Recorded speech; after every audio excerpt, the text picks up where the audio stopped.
Let's get started with our first and main news today. Kansas City reactions are pouring in, with UFC Kansas City officially wrapping up last night. It was an absolutely action-packed card from start to finish, and the buzz is still going strong across the MMA community. What are your thoughts on the card overall? Were you impressed? Did any particular fighter stand out to you? Let us know down in the comments, because we love hearing from you. And hey, before we continue, make sure to leave a like on this video to help support the channel. It really helps more than you know and allows us to continue bringing you the best daily MMA updates. Alright, now let's dive into it. Let's take a detailed look at the reaction surrounding the main event, the highly anticipated matchup between Ian Garry and Carlos Prates. In what many called a tactical and gutsy performance, Ian Garry managed to defeat Carlos Prates via unanimous decision after an intense 5 rounds of non-stop action. It wasn't an easy ride though. Prates had his moment, especially in the last round, where it looked like he was just inches away from getting a finish. He had Garry seriously rocked and vulnerable, but somehow Garry managed to survive the storm and stay composed enough to hear the final bell.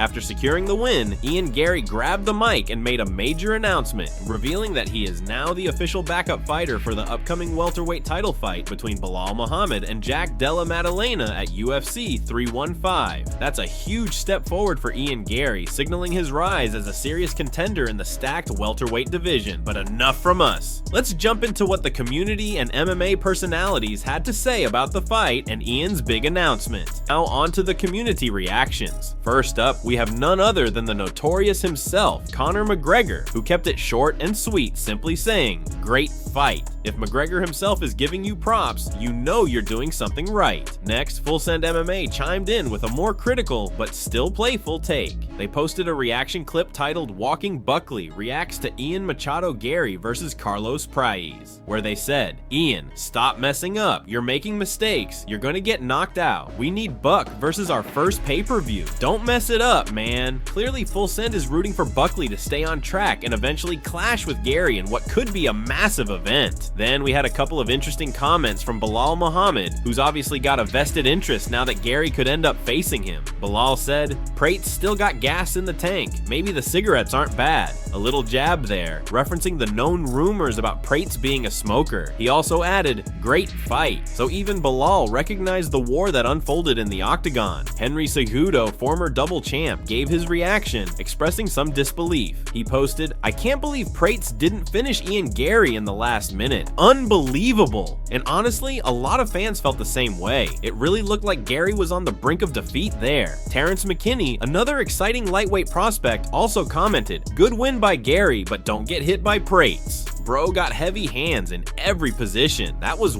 wild at the end." McKinney is right. Prates showed scary power, even late in the fight. Meanwhile, veteran middleweight Derek Brunson weighed in with a humorous take. Prates is definitely going to need a cigarette after that one. Had Garry on the ropes late and didn't push hard enough. A classic Brunson quip, but again highlighting how close Prates was to pulling off a massive upset. Ariel Helwani, MMA journalist extraordinaire, kept it factual and reported, "Ian Machado Garry says he'll be in Montreal and he's the backup for Belal versus JDM." Helwani always keeping the fans informed. On the flip side, Dylan Dennis, never one to shy away from controversy, had a typical Dylan take. He said, "Ian Garry would be the perfect warm-up fight for me. Let me put an end to his boring circling the whole fight, getting out-grappled by a Muay Thai fighter. Easy submission in the first round for me." Typical Dennis, talking big, but say what you will, Dylan knows how to keep his name in the conversation. Fonyorgi Kakili shared his frustration online, posting, "Carlos Prates lost this fight because of his laziness. Just why on earth did he not finish Ian Machado Garry here? Just why? I mean, why?" Don't get me wrong, I'm a fan of Garry from the Cage Warriors days. Definitely a lot of emotion in that reaction. Prates fans were left wondering what could have been.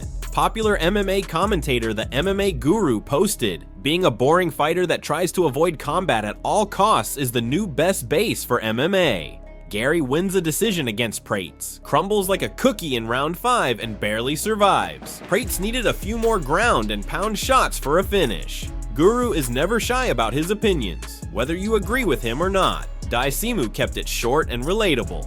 Carlos Prates had me myself for a minute, and honestly, same here. We all had our hearts in our mouths during those final seconds. Light heavyweight Corey Anderson made an interesting point, saying, 5th round and Prates is still pushing forward. Could you imagine how much stronger moving forward he would be if he didn't smoke? Either way, hats off to him. Respect where it's due. Prates showed incredible heart despite the result. Flyweight fighter Casey O'Neill added her analysis, saying, "If Carlos had unloaded just then, he would have got the stoppage. Frustrating to see, but great fight IQ from Gary." Gary's ability to survive under fire definitely showed high-level composure. Finally, Danny Segura, MMA journalist, wrapped it up nicely, stating, "Man, Prates almost had that. Regardless, Ian Machado Gary might be the most skilled guy at welterweight. The man can do it all, and very well." High praise, and something that a lot of hardcore fans are starting to acknowledge. Alright, moving on to our second big story of the day. Colby Covington to train FBI agents? Yes, you heard that right. The man known as Chaos has found an interesting side gig outside of the octagon. With his loyalty to Donald Trump well documented over the years, it seems that relationship is paying off once again. Covington, currently riding a 2-fight skid and sitting at 37 years old, seems to be exploring potential career options beyond fighting. One such opportunity has popped up, assisting the Trump administration's initiative to have UFC-level MMA training incorporated into FBI and Secret Service preparation. And his first step, running a demonstration session with none other than Lara Trump, wife of Eric Trump, in a feature segment for Fox News. In the video posted to Colby's social media, you can see him teaching Lara some basic MMA techniques. Colby opened the session by saying, "Hey, what's up guys? Today we're doing some training with Lara Trump. I'm going to show her some training that her father-in-law, Donald Trump, wants the Secret Service to be certified in for the MMA world. I'm going to teach her some techniques that could help Secret Service and could help the first family in case of any danger or threats." Lara excitedly asked, "You're going to show me some moves that maybe the FBI is going to be utilizing as well?" Colby responded enthusiastically, "The biggest thing that I would teach, like the FBI, is like an arm drag, because you can use it in many situations. If you're in a crowded area and there's a threat and someone's coming to mess up the area, you want to make sure you can control them. So it's like, on the left side, you go left hand and right here, and you're going to let go of the left, come right here." Lara then tried it and said excitedly, "Oh, I got you,"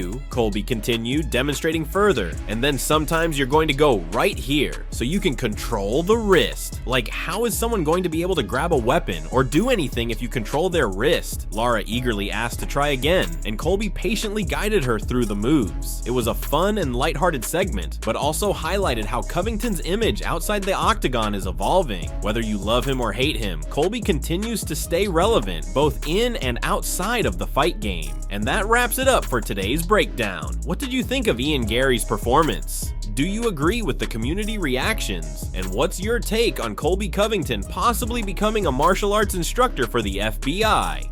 Drop your thoughts down in the comments. And moving on to another exciting news story. Michael Bisping has reacted to Israel Adesanya training with none other than David Goggins, and he's giving a very honest take on the situation. For those who don't know, Adesanya is currently going through the toughest phase of his MMA career, suffering a 3-fight losing streak, and many fans and analysts are questioning what's next for the former middleweight king. Speaking on the Believe You Me podcast, both Bisping and his co-host Paul Felder discussed the surprising collaboration between Adesanya and Goggins. And interestingly enough, both agreed that in this case, working with Goggins might be exactly what Adesanya needs to get back on track. Bisping believes that it's not a matter of skills or technique for Izzy anymore. It's a matter of mindset and mental toughness. And there's arguably nobody better to help develop that than David Goggins. Bisping said, "Maybe David Goggins is precisely what he needs, because Izzy doesn't need to learn how to fight. He's already one of the most technically sound strikers the UFC has ever seen. He's got to dig deep. He just needs someone to tap into his mind and get him remotivated." And honestly, that's a pretty solid point. Adesanya has always had the skills. There's no denying his talent, but after suffering multiple losses, the biggest battle often becomes internal. It's about pushing through the doubts, the criticism, the mental fatigue, and that's where someone like Goggins comes in, known worldwide for his insane mental resilience, discipline, and ability to push through any pain barrier. Paul Felder also chimed in with a supportive take, adding, "Depending on what you're using it for, this could be a great thing for him. If it's just to get your ass back in gear, get you motivated, and maybe push yourself to another level that you're not quite getting from just basic everyday gym training, then Goggins could be perfect." Exactly. Sometimes you need to step outside of the traditional training methods and work on your inner fire. The part of you that keeps fighting even when everything seems stacked against you. Adesanya teaming up with Goggins shows that he's willing to do whatever it takes to reignite that flame inside him. Bisping continued, emphasizing the importance of mentality. All he needs to do is tap into that mentality, that psyche, that motivation. David Goggins is perfect for that. Bisping also addressed a major question floating around the MMA community. Does Izzy even need to fight again? Financially, Adesanya is set for life. Legacy-wise, he's already cemented himself as one of the greatest middleweights of all time, but Bisping believes it's not about need, it's about desire. Does Izzy need to fight again? Number. But does he want to end his career on a few wins? Probably. Does he want to become the champion again? There is a very, very good possibility that he's like, no, I want to be the champion again. And I love the Sean Strickland call out, to be honest. That makes all the sense in the world. A fight with Sean Strickland would not only be exciting, but it would also be the perfect comeback fight for Izzy to remind the world exactly who he is. And if David Goggins can help him unlock that next level of mental toughness, we might just see a very dangerous, very motivated Adesanya back in action soon. Moving on to the next big news. Henry Cejudo apologizes to Israel Adesanya. After years of tension and back and forth jabs, it looks like Cejudo and Adesanya have finally squashed their beef. Despite being from completely different weight classes and having very different fighting styles, a surprising rivalry had been brewing between these two for a long time. It all started when Triple C, the Olympic gold medalist and former two-division UFC champion, criticized Adesanya in the past. Cejudo accused Izzy of being more hype than substance, suggesting that he hadn't truly lived up to the expectations surrounding him. Naturally, Adesanya didn't take that lightly and fired back, famously calling the bantamweight star a littling, a playful but sharp insult that only added more fuel to their growing feud.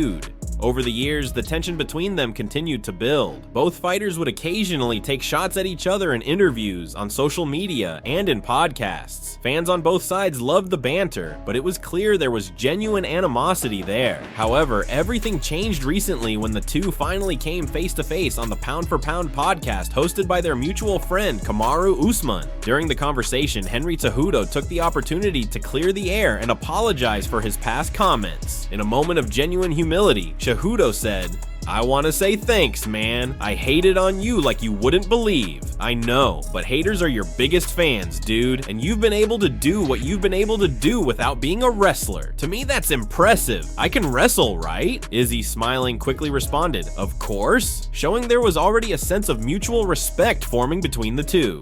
Cejudo continued, explaining why he initially criticized Adesanya. Coming from a strong wrestling background himself, Henry pointed out that about 85% of all UFC champions have a wrestling base, making Adesanya's rise without that foundation even more impressive. So what you've been able to do, congratulations, dude, and I don't know if it's too late to say I'm sorry. Adesanya's response was nothing short of classy. He immediately put any tension to rest, saying, "No, no, no, no, no, brother. For me, I only got salty because I was like, man, we were cool in Australia. Why did you start hating on me? Maybe I was a little salty, but for me, I respect you because of your game, your mind. I see the way you fight, I see the way you operate, and man, one of the best ever." Henry thanked him once again, clearly touched by the sincerity of the moment. Izzy closed the conversation beautifully, saying, "No need for apologies. It's already been water under the bridge. I don't hold on to grudges unless it pays to be petty, but this doesn't. So I love you, bro." The two fighters even joked around afterward, laughing and saying, "You guys got some tissue?"